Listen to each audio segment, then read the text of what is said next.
प्रधानमंत्री नरेंद्र मोदी ने कोविड-19 से संघर्ष में दुकानदारों के योगदान की सराहना की है।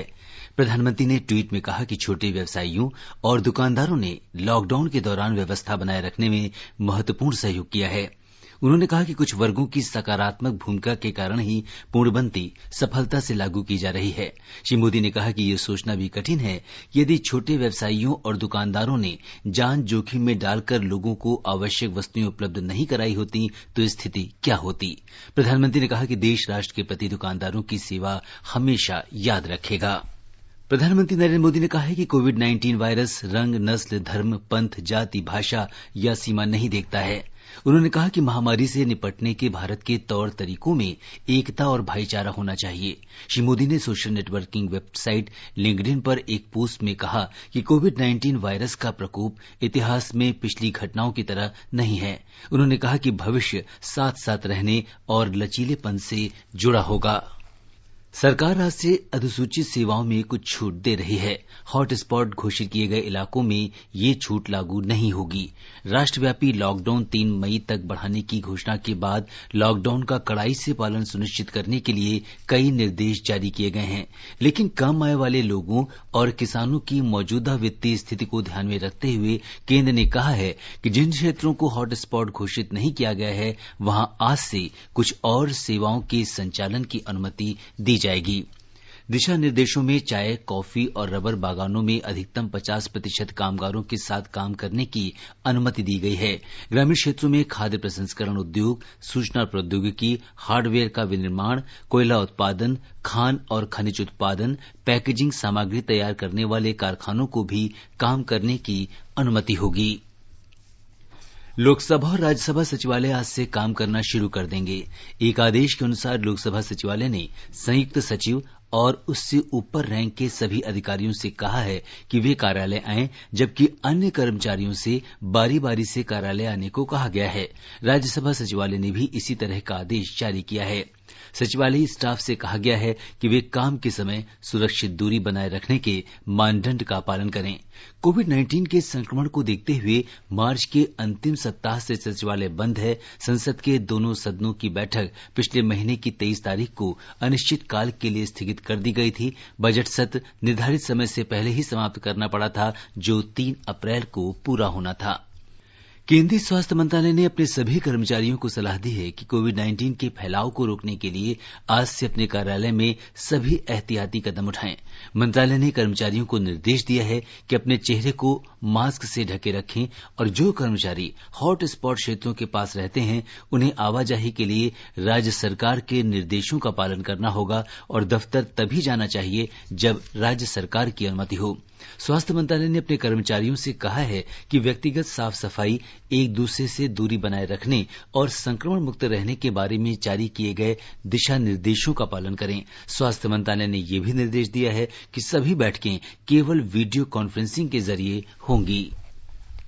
दिल्ली के मुख्यमंत्री अरविंद केजरीवाल ने कहा है कि उनकी सरकार ने राष्ट्रीय राजधानी में अभी तक लॉकडाउन प्रतिबंधों में छूट देने का कोई निर्णय नहीं किया है। उन्होंने कहा कि दिल्ली सरकार 1 सप्ताह बाद स्थिति की समीक्षा करेगी। उन्होंने कहा कि दिल्ली में कोरोना वायरस के फैलाव को देखते हुए हॉट स्पॉट की संख्या बढ़ रही है, लेकिन स्थिति नियंत्रण में है। श्री केजरीवाल ने कहा कि ऐसे व्यक्ति भी कोविड-19 से संक्रमित पाए गए हैं जिनमें कोई लक्षण दिखाई नहीं दिए। इस बीच दिल्ली सरकार ने कोविड-19 के फैलाव को रोकने के लिए हॉट स्पॉट क्षेत्रों की संख्या बढ़ाकर 79 कर दी है। इस सूची में 3 नए इलाके कापसहेड़ा में प्लॉट नंबर 1294, इंदपुरी में EA ब्लॉक और तिलक नगर में तिलक विहार शामिल किए गए हैं। दिल्ली सरकार ने हॉट स्पॉट इलाकों को सील करने के आदेश दिए हैं। पंजाब के मुख्यमंत्री अमरिंदर सिंह ने घोषणा की है कि राज्य में गेहूं की खरीद को छोड़कर 3 मई तक कर्फ्यू में कोई ढील नहीं दी जाएगी। उन्होंने वरिष्ठ प्रशासनिक और पुलिस अधिकारियों के साथ बैठक में ये निर्णय लिया। कैप्टन अमरिंदर सिंह ने कहा कि पहले की घोषणा के अनुसार केवल उन्हीं औद्योगिक इकाइयों, ईंट भट्टों और निर्माण इकाइयों को चलाने की अनुमति दी जाएगी जिनके पास मजदूरों के लिए आवासीय सुविधा है और जो सामाजिक दूरी सुनिश्चित करेंगे। तेलंगाना सरकार ने राज्य में लॉकडाउन 7 मई तक बढ़ा दिया है। मुख्यमंत्री के चंद्रशेखर राव ने कल राज्य मंत्रिमंडल की देर तक चली बैठक के बाद ये घोषणा की। उन्होंने बताया कि बैठक में किसी भी क्षेत्र को छूट नहीं देने का फैसला किया गया। श्री राव ने कहा कि राज्य में रात का कर्फ्यू और अन्य सभी पाबंदियां 7 मई तक ऐसी ही जारी रहेंगी जैसी अभी हैं। ये समाचार आकाशवाणी से प्रसारित किए जा रहे हैं।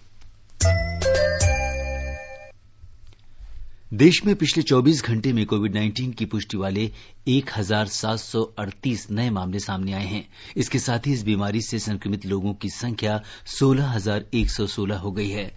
2,302 लोगों को उपचार के बाद अस्पताल से छुट्टी दे दी गई है, जबकि 519 लोगों की मौत हो गई है।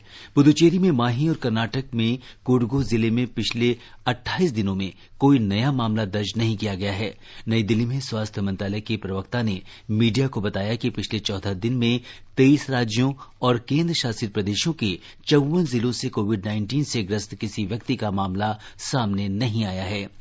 प्रवक्ता ने उन सेवाओं का ब्यौरा भी दिया जिन्हें आज से लॉकडाउन से छूट दी गई है। उन्होंने बताया कि छूट के बावजूद यात्रियों के लिए हवाई, रेल और सड़क यातायात, शिक्षा संस्थान, औद्योगिक वाणिज्यिक गतिविधियां तथा होटल, रेस्टोरेंट आदि सेवाओं पर प्रतिबंध जारी रहेगा। गृह मंत्रालय के प्रवक्ता ने बताया कि केंद्र ने फंसे हुए प्रवासी मजदूरों की आवाजाही के लिए निर्धारित प्रक्रियाएं निर्देशित की हैं और मजदूरों के कल्याण पर विशेष ध्यान दिया जाना चाहिए। उन्हें राहत शिविरों में बेहतर किस्म का भोजन मिलना चाहिए। प्रवक्ता ने कहा कि राज्यों को अपने यहां चिकित्सा दलों की सुरक्षा सुनिश्चित करनी चाहिए।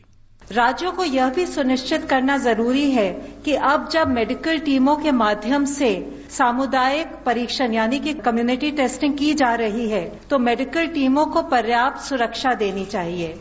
यदि सामुदायिक परीक्षण के लिए जाने से पहले समुदाय के जिम्मेदार नेताओं को शामिल करके शांति समितियों को सक्रिय किया जाए तो काम सुचारू रूप से किया जा सकता है। नागरिक उड्डयन मंत्रालय देश के दूरदराज के इलाकों में आवश्यक चिकित्सा सामग्री पहुंचाने के लिए लाइफलाइन उड़ान सेवाएं संचालित कर रहा है। ये उड़ान सेवाएं सरकारी विमानन कंपनी एयर इंडिया, एलायंस एयर, भारतीय वायुसेना और कुछ प्राइवेट कंपनी की ओर से चलाई जा रही है। अब तक ऐसी 180 उड़ानें संचालित की गई हैं, जिनके जरिए करीब 480 टन माल भेजा जा चुका है। सरकार ने कोविड-19 की रोकथाम के लिए महत्वपूर्ण मानव संसाधनों का ऑनलाइन डेटा पूल शुरू किया है।